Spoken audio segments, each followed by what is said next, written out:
টাকা ইম্পর্টেন্ট করাটা জীবনের তো একটা অবশ্যই প্রধান কাজ, কিন্তু লোভটা সম্বরণ করা বা লোভটাকে কন্ট্রোল করা সেটাও কিন্তু জীবনের একটা বেশ প্রধান কাজ। Hello guys, welcome to TV Bhaskar. তোমাদের সাথে আমি রৌনক। আজকে চলে এসেছি তেলেগু ফিল্ম, যেটা লাকি ভাস্কর, দুলকার সালমান অভিনীত ছবি, এবং যেটা রিলিজ করেছিল হচ্ছে 31 অক্টোবর হলে, এবং তারপরে এটা গতকাল আবার রিলিজ করেছে নেটফ্লিক্সের ওটিটি প্ল্যাটফর্মে, তার রিভিউ করতে। সো এটা আমার কেমন লাগলো দেখো। বেসিক্যালি বলতে গেলে আমি জাস্ট কিছুক্ষণ আগে এটা দেখে শেষ করলাম এবং আমার কিন্তু বেশ ভালো লেগেছে। কেন ভালো লেগেছে তার পেছনে কিন্তু অনেক কারণ রয়েছে। এবার এই যে কারণগুলো বলার আগে যদি আমি ঘটনাটা একটুখানি বলি, 1989 সাল থেকে 1991-92 সালের একটা টাইম লেন্থের সিনেমা, এবং সেখানে একটা ব্যাংকের জাস্ট কর্মচারী, ক্যাশিয়ার, এবং সে এখানে মাইনে পায় 6,000 টাকা, এবং সেই 6,000 টাকা ইয়েতে তার একজন ফ্যামিলি আছে, তার স্ত্রী আছে, ওয়াইফ আছে, তার বাবা আছে, এবং তাদেরকে বোন আছে, তাদের পুরো চালাতে হয় সংসারটাকে, যেটা এখানে দুলকার সালমান অভিনয় করেছে।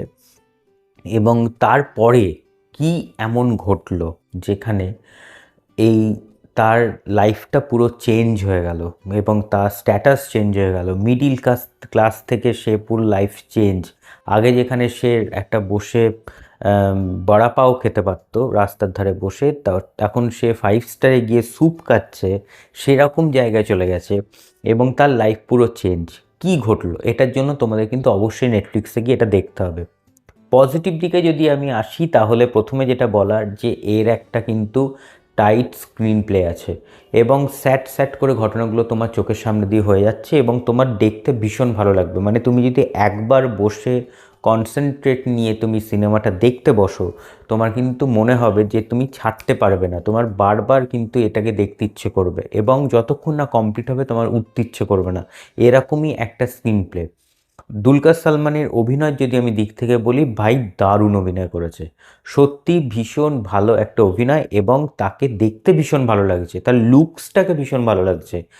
এছাড়া তোমার হচ্ছে যেহেতু সময়কার ঘটনাগুলোকে যেগুলো সাজানো হয়েছে 1989, ওই টাইম লেন্থটা, সেই টাইম লেন্থে মানে সেখানকার তখনকার দিনের বলতে গেলে তোমার ধরো যে এনভায়রনমেন্ট তৈরি করা হয়েছে, টাকার যেভাবে দেখানো হয়েছে নোটগুলোকে সেইভাবে সাজানো, সেগুলো ভীষণ ভীষণ ভালো।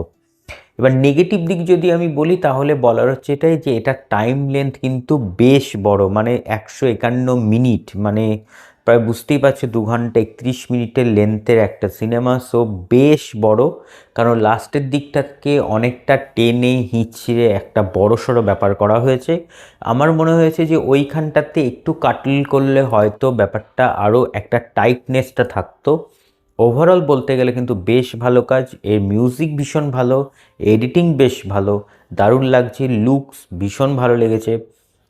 মানে এই যে কনসেপ্টগুলো, যেগুলো তোমার ধরো বলতে গেলে এই যে শেয়ার মার্কেট, ট্রেডিং, শেয়ার কেনা বেচা করা, সেগুলোর একটা কনসেপ্ট এখানে রাখা হয়েছে। মানে জাস্ট স্ক্যাম গুলো কী করে হয়, বা ব্যাংকের মাধ্যমে কি করে স্ক্যাম করা হয়, সেই লেনদেনের ব্যাপারগুলো, এর বেশি আমি বলবো না, জাস্ট রিভিল করবো না, জাস্ট এইটুকু বলা, সেগুলোকে সুন্দরভাবে এখানে ফুটিয়ে তোলা হয়েছে। এবং বেশ বড় অ্যামাউন্টের কেস আছে, কি আছে সেটার জন্য তো তোমাদের অবশ্যই এটা দেখতে হবে। এবং এই ছিল হচ্ছে আজকে লাকি ভাস্কর রিভিউ। এবং ভাস্করের রটা যদি তোমরা ভালো করে দেখো, তাহলে দেখতে পাবে সেখানে কিন্তু একটা আমাদের ইন্ডিয়ান নোট কারেন্সির যে লোগোটা, সেটাও কিন্তু হচ্ছে অবশ্যই সেখানে দেয়া আছে। সো রয়ে যেহেতু লোগোটা রুপিজের সাইন আছে, সো সেখানে টাকা নিয়ে একটু লেনদেনের কেস তো আছেই।